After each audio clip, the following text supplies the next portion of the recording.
In this lesson, we will learn how to install Postman. Postman uses a freemium pricing model, and for many use cases, including this course, it is free to use.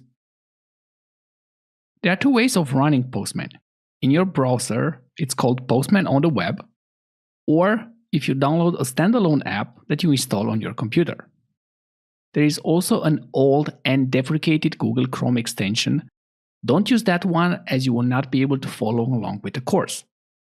I will be using the standalone app throughout this tutorial, but the browser functionality is very similar. You will find detailed installation instructions in the course notes. The first step you need to take is to go to postman.com and create an account.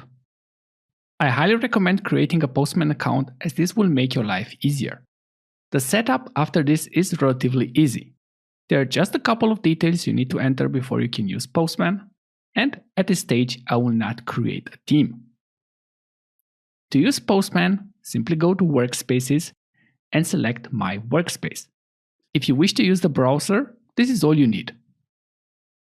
If you wish to install Postman, you will find an installation kit for Windows, macOS, and Linux.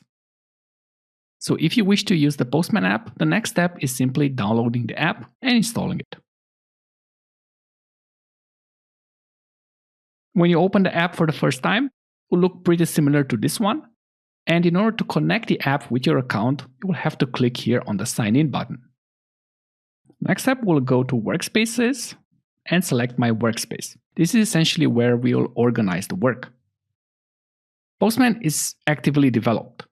By the time I finish recording, editing, and publishing this course, a new version will be released.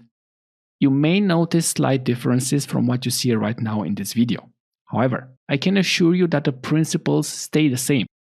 I will update the videos or the course notes if there's something really important you need to know. The first thing I like to do is switch to a dark theme, which you can do from Settings. The settings are located here. And from the themes, I will select the dark theme.